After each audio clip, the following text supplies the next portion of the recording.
A destruction and disregard of the self is played out all around us on a daily basis, whether it be ourselves, or ones we love, or those we've only heard of.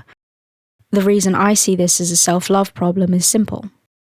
People who love themselves don't hurt themselves like this, don't hurt themselves the way I did. So how are we supposed to love ourselves?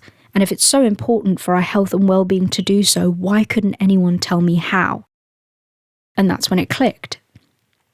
The whole self-love thing, it became less of an abstract feelings issue and rather an issue of definition.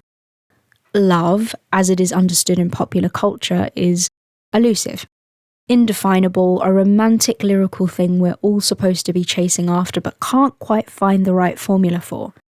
Love is everything and nothing. You can't quite pin it down. It's chance, lust, and destiny. It's good luck. Or is it? If this whole self-love thing was going to work, I needed a working definition I could refer back to. The more I began to heal, the definition of love changed. Lesson 2. Love is not a feeling, love is a verb, a doing word, which makes love and self-love an action. So my definition of love became a lot more practical. Love is a verb, a set of actions and behaviours that communicate the value, level or amount of worth a person or thing has to an individual. For example, I spent all my money on pizza because I love it, or I would never spend over 20 quid on a handbag, but I'll pay just about anything for a good pair of shoes.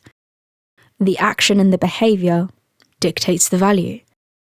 So with that definition in hand, self-love meant the way that I treated myself directly correlated to the value I believed I did or didn't have.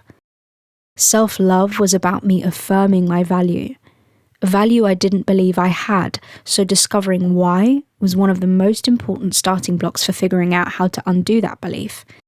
We'll get to that in later episodes. When we demystify love as an abstract pie-in-the-sky concept, a fantasy, a myth, a fluke of physiology, magic, and hormones, and translate it into a workable set of actions, it gives us the tools we need for mastery.